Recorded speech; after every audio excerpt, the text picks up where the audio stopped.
नमस्कार, आपके साथ मैं हूं दीपिका शर्मा और आप देख रहे हैं क्राइम तक। दिल्ली में लाल किले के सामने जो ब्लास्ट हुआ है उसमें लगातार कई अपडेट सामने आए हैं। पहला अपडेट जो आपको आज बताएंगे वो ये है कि जो शख्स था उस i20 कार में मौजूद, यानी कि डॉक्टर उमर, जिसकी वजह से वो कार ब्लास्ट होती है और उसकी वजह से करीबन 13 लोग मारे जाते हैं।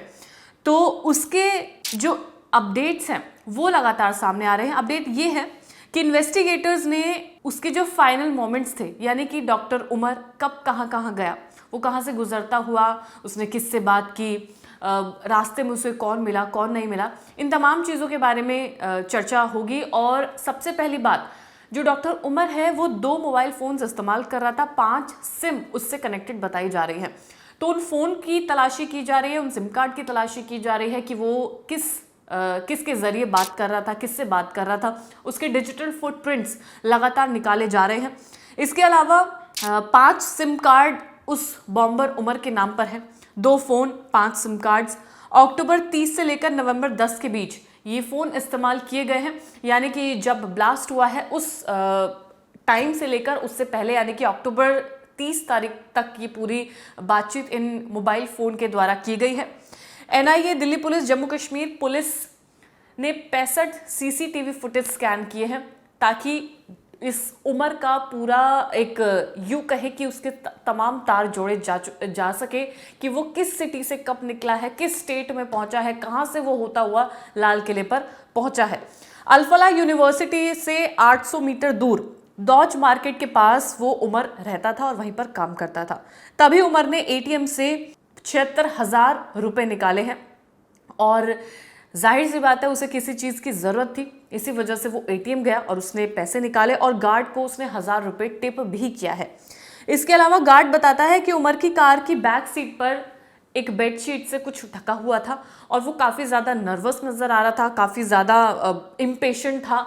वो लगातार सड़क पर देख रहा था जैसे वो किसी का इंतज़ार कर रहा हो, यानी कि उसे पल पल काफ़ी ज़्यादा मुश्किल मालूम पड़ रहा था। इसी के साथ जो श्रीनगर में विस्फोट हुआ है जिसकी वजह से करीब 9 लोग मारे गए हैं और 29 लोग घायल हुए हैं, उसमें भी नया अपडेट सामने आया है। वो ये है कि जो नौगांव में विस्फोट हुआ है उसमें कई किलोमीटर तक वो धमाका महसूस किया जा सकता था। अब ये ब्लास्ट हुआ कैसे?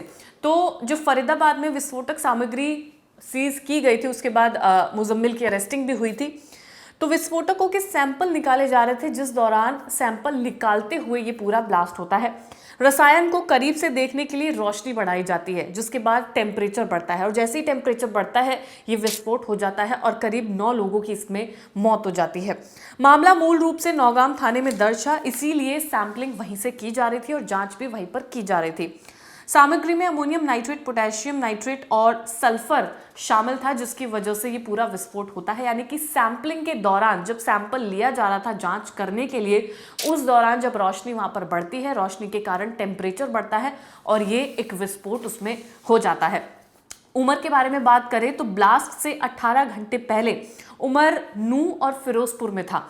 उसके बाद से ये निकलता है और उससे पहले नू में ही ये किराए का कमरा लेता है और वहाँ पर करीब 10 से 12 दिन रहता है और वहीं पर रहकर ये तमाम जो विस्फोटक सामग्री है उनको इकट्ठा करना, फ़ोन पर बातचीत करना, प्लानिंग को आगे एग्जीक्यूट करना, ये तमाम चीज़ें वो कर रहा था। 30 अक्टूबर को उमर अल्फला यूनिवर्सिटी से निकलता है। 9 नवंबर को नू मेवात घूमते हुए वो बदरपुर बॉर्डर को क्रॉस करते हुए दिल्ली में एंटर करता है और दिल्ली में एंटर करने के बाद वो लाल किले तक पहुंचता है। अब ये जो पूरी प्लानिंग की गई थी उसमें जितने भी सीसीटीवी निकाले जा रहे हैं उससे इसका पूरा एक पैटर्न बनाया जा रहा है कि उमर कहाँ से निकलता है और किस तरीके से वो लाल किले के पास पहुंचता है। अब ये जो 18 घंटे पहले उमर जहाँ जहाँ पर घूम रहा था वहाँ से भी उसके डिजिटल फुटप्रिंट्स निकाले जा रहे हैं। वहाँ उस दौरान उसने किससे बात की, किससे मुलाकात की, वो तमाम चीज़ें इसमें देखी जा रही हैं। अब एनआईए है, दिल्ली पुलिस है, जम्मू कश्मीर पुलिस है, हरियाणा पुलिस है, उत्तर प्रदेश पुलिस है, ये तमाम लोग मिलकर इस पूरे मामले की जाँच कर रहे हैं।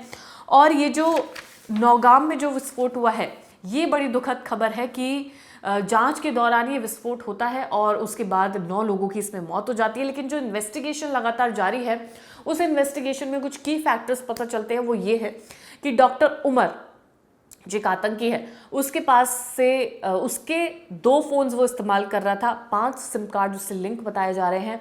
वो लिंक जो बताए जा रहे हैं उनसे कई चीज़ें पता चल सकती है कि ये किस शख्स से बातचीत कर रहा था, कौन इसे ऑर्डर दे रहा था, क्या कुछ इसमें अपडेट आगे आ सकती है, वो भी खैर हम आपको बताएंगे। लेकिन इसमें जो वाइट कॉलर मॉड्यूल है वो सामने आ रहा है, जिसमें हर एक शख्स जो इस पूरी वारदात में इन्वॉल्व है वो डॉक्टर है। चाहे वो मुजम्मिल हो, चाहे वो शाहीन हो, चाहे वो उमर हो, इनमें तमाम लोग डॉक्टर निकल कर आ रहे हैं और इन तमाम लोगों को ही इस पूरी प्लानिंग प्लॉटिंग में देखा जा सकता है कि यही लोग मिलकर इसे एग्जीक्यूट करते हैं।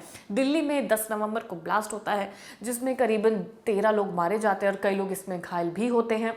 लगातार इसमें इन्वेस्टिगेशन में चीज़ें सामने आ रही हैं, जैसे कि अब उमर के बारे में चीज़ें कई सामने आ रही हैं और जो मुजम्मिल गिरफ्तार हुआ था उसके पास से जो चीज़ें बरामद हुई थी, उनकी जो सैम्पलिंग हो रही थी उसकी वजह से भी विस्फोट होता है। तो तमाम चीज़ें लगातार सामने आ रही है। क्राइम तक आपको हर एक अपडेट देता रहेगा। फिलहाल इस वीडियो में इतना ही।